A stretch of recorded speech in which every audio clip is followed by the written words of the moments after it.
নমস্কাৰ। আজিৰ দিনটোৰ আটাইতকৈ চৰ্চিত বিষয়টো হৈছে ভিক্টৰ দাস। শিক্ষক জনপ্ৰিয় ডিজিটেল প্লেটফৰ্মৰ জনপ্ৰিয় শিক্ষক ভিক্টৰ দাসে ইছলাম ধৰ্ম গ্ৰহণ কৰিছে আৰু ইয়াকে লৈ গোটেই ৰাজ্যত এক প্ৰকাৰ হৈচৈ সৃষ্টি হৈছে। ঘটনাটোৱে বিশেষ ধৰণে চৰ্চা লাভ কৰিছে আৰু প্ৰাধান্য লাভ কৰিছে। ভিক্টৰ দাসে ইছলাম ধৰ্ম গ্ৰহণ কৰাৰ লগে লগে কিছুমান লোক আনন্দত জঁপিয়াই আছে। বিশেষকৈ ইছলামধৰ্মী লোকসকলৰ একাংশ আনন্দত জঁপিয়াই আছে আৰু ইছলাম ধৰ্ম গ্ৰহণ কৰাৰ লগে লগে ভিক্টৰ দাসে যেন ইছলামৰ এটা মহান কল্যাণ কৰি পেলালে এনেধৰণৰ চিন্তা তেওঁলোকৰ মূৰত সোমাই পৰিছে আৰু তেওঁলোক জঁপিয়াই আছে ভিক্টৰ দাসৰ ইছলাম গ্ৰহণক লৈ। আমি এই কথাটো পাহৰি যোৱা উচিত নহ'ব। অসমত গীৰ্জাঘৰৰ সংখ্যাবিলাক দিনক দিনে বাঢ়ি আছে। মাজে মাজে কিবা কাৰণত সেইবিলাক ৰিপৰ্ট হয় আৰু বাতৰি প্ৰকাশ হয়। দেখা যায় যে বিভিন্ন স্থানত নামঘৰ মন্দিৰ মছজিদতকৈও গীৰ্জাৰ সংখ্যা ৩ গুণ ২ গুণ বৃদ্ধি হৈছে। আৰু সেইবিলাক কেনেকৈ হৈছে?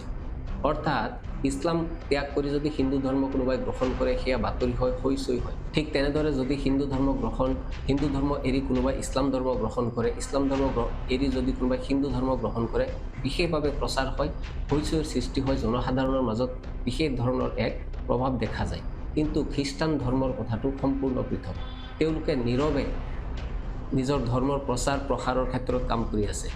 বিভিন্ন স্থানত যি কাঠফুলাৰ দৰে গঢ়ি উঠিছে গীৰ্জাঘৰবোৰ, এই গীৰ্জাঘৰবোৰৰ সংখ্যাৰ বৃদ্ধিৰ যি দৃশ্যটো সেইবিলাকে প্ৰমাণ কৰে এয়া যে তেওঁলোকেও নীৰৱে ধৰ্মান্তকৰণৰ কাম কৰি আছে আৰু সেইবিলাকৰ প্ৰচাৰ হোৱা নাই, তেওঁলোকে প্ৰচাৰ বিচৰা নাই। আৰু এই প্ৰচাৰবিলাকে কোনো ধৰণৰ ধৰ্মৰ কল্যাণ নকৰে, কোনো ধৰণে ধৰ্মৰ বিকাশ নকৰে, ধৰ্মৰ কোনো ধৰণৰ উপকাৰ নকৰে। এই প্ৰচাৰবিলাকে এক সামাজিকভাৱে ধৰ্মীয়ভাৱে মানুহৰ মাজত এক ভাঙোনৰ সৃষ্টি কৰে, যিটো হয়তো খ্ৰীষ্টান লোকসকলে নিবিচাৰে আৰু তেওঁলোকে নীৰৱে কাম কৰি আছে। কিন্তু আমাৰ হিন্দু আৰু মুছলমান ধৰ্মৰ মাজত, ইছলাম ধৰ্মৰ মাজত এই ধৰণৰ চিন্তা চৰ্চাটো বেছি, প্ৰসাৰটো বেছি। আৰু ইয়াৰ জৰিয়তে এক ধৰণৰ ধৰ্মীয়ভাৱে মানুহক বিভাজিত কৰা হয়। আজিৰ তাৰিখত আমাৰ বাবে ভিক্টৰ দাসটো চৰ্চাৰ বিষয় হ'ব নালাগিছিলে, কাৰণ ভিক্টৰ দাসৰ সমস্যাটো হিন্দু ধৰ্মৰ বা মুছলমান ধৰ্মৰ নহয়। ভিক্টৰ দাসৰ সমস্যাটো নিজৰ, তেওঁৰ আভ্যন্তৰীণ সমস্যা। কিছুমান উগ্ৰ হিন্দুত্ববাদীৰ উৎপাতত তেওঁলোক অতিষ্ঠ হৈ ভিক্টৰ দাসে ধৰ্ম এৰিছে, সেয়া তেওঁৰ ব্যক্তিগত কথা। কিন্তু এনেকুৱা নহয় যে সকলোৱে এনেধৰণৰ উৎপাতৰ সন্মুখীন হৈছে। সেই গতিকে ভিক্টৰ দাস আজিৰ তাৰিখত মূল আমাৰ সমস্যা নহয়। ভিক্টৰ দাসৰ যি ধৰ্মান্তকৰণ বা ধৰ্ম পৰিৱৰ্তন কৰাটো আমাৰ কাৰণে আলোচনাৰ বিষয় হ'ব নালাগিছিলে। দুৰ্ভাগ্যজনকভাৱে সেয়াই হৈ আছে। সকলোৱে মুছলমান ধৰ্মৰ লোকসকলে বেছিতকৈ বেছি তেওঁলোকে জঁপিয়াই আছে, হিন্দু ধৰ্মৰ লোকসকলে গালি পাৰি আছে একাংশই। এনেধৰণৰ ঘটনাৱলী ঘটি আছে আজিৰ দিনটোত। কিন্তু আজিৰ দিনটোত আমাৰ মূল আলোচনা হ'ব লাগিছিলে স্মাৰ্ট মিটাৰৰ নামত। যি স্মাৰ্ট মিটাৰৰ নামত ২-৪ মাহ আগলৈকে কোনো ধৰণৰ প্ৰতিক্ৰিয়াই হোৱা নাছিলে। একাংশ লোকে ৩-৪টা মাহ ধৰি স্মাৰ্ট মিটাৰৰ নামত প্ৰতিবাদ কৰি আছে, লিখি আছে, বিভিন্ন ধৰণে কৈ আছে। আৰু ইয়াৰ পিছত আজিৰ এটা সময় এনেকুৱা আহিছে, মুখ্যমন্ত্ৰীয়ে নিজে স্মাৰ্ট মিটাৰৰ নামত প্ৰতিক্ৰিয়া প্ৰকাশ কৰিব লগা হৈছে, মন্ত্ৰীয়ে নিজে প্ৰতিক্ৰিয়া প্ৰকাশ কৰিব লগা হৈছে। হয়, তেওঁলোকে টুলুঙা মন্তব্য প্ৰকাশ কৰিছে আৰু জনসাধাৰণক বিভ্ৰান্ত কৰিবলৈ চেষ্টা কৰিছে। কিন্তু এটা কথা সঁচা যে জনসাধাৰণৰ প্ৰতিবাদ পথলৈ যোৱা নাই। মন্ত্ৰী বা চৰকাৰ তেওঁলোকে বাধ্য হৈছে প্ৰতিক্ৰিয়া প্ৰকাশ কৰিবলৈ।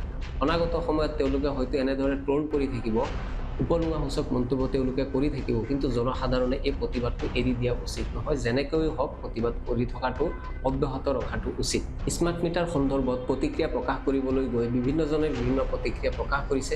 পীযুষ হাজৰিকাই কৈছে তেওঁৰ ঘৰত 2টা আগতে ফেন আছিলে, এতিয়া 4টা ফেন হৈছে, সেইকাৰণে তেওঁৰ ঘৰত বিদ্যুতৰ বিল বাঢ়ি আছে। আমি সৰ্বসাধাৰণ জনসাধাৰণৰ বাবে এইটো হৈছে আটাইতকৈ মজাৰ কথাটো যে যিসকলে এটা সময়ত কৈছিল যে 500 টকা পেট্ৰল হ'লেও তেওঁলোকে মোদীকেই ভোট দিব, বিজেপিকেই তেওঁলোকে আনিব, সেইসকলে এতিয়া স্মাৰ্ট মিটাৰৰ বিৰুদ্ধে প্ৰতিবাদ কৰিব লগা হৈছে। আৰু পীযুষ হাজৰিকাহঁতৰ দৰে নেতাই গাত লাগিছে এই কাৰণেই, কাৰণ মোদী ভক্তি এৰি এতিয়া তেওঁলোকে স্মাৰ্ট মিটাৰৰ নামত নামি পৰিছে আৰু এক প্ৰকাৰ প্ৰতিবাদ কৰি আছে। গতিকে এনে সময়ত ভিক্টৰ দাস আমাৰ কাৰণে সমস্যা হ'ব নালাগে, আলোচনাৰ বিষয় হ'ব নালাগে। এতিয়া সৰ্বসাধাৰণ লোক চাৰিওফালৰ পৰা দল সংগঠনে ৰাজপথত নামিছে, প্ৰতিবাদ কৰি আছে স্মাৰ্ট মিটাৰৰ নামত। গতিকে এনে সময়ত জনসাধাৰণে স্মাৰ্ট মিটাৰৰ প্ৰতিবাদটোৱে আটাইতকৈ জোৰদাৰ হিচাপে কৰিব লাগে। নেতা মন্ত্ৰীসকলে বিচাৰিব যে এই ইছ্যুটো কেনেবাকৈ ডাইভাৰ্ট যাতে কৰিব পাৰি আৰু এই বিষয়টো যাতে তল পেলাব পাৰি, এনেধৰণৰ প্ৰয়াস চলি আছে। মুখ্যমন্ত্ৰীয়ে সাংবাদিকৰ ধৰ্ম বিচাৰি উলিয়াই আনিছে। এতিয়া পীযুষ হাজৰিকাহঁতৰ দৰে নেতাই কৈ আছে আগত 2টা ফেন আছিলে, এতিয়া 4টা ফেন হৈছে, সেইকাৰণে বিল বাঢ়িছে। এনেধৰণৰ অদ্ভুত আৰু টুলুঙা মন্তব্যবিলাক তেওঁলোকে এইকেইদিন কৰি থাকিব, কাৰণ স্মাৰ্ট মিটাৰৰ প্ৰতিবাদে তেওঁলোকৰ মূৰত ধৰিছে।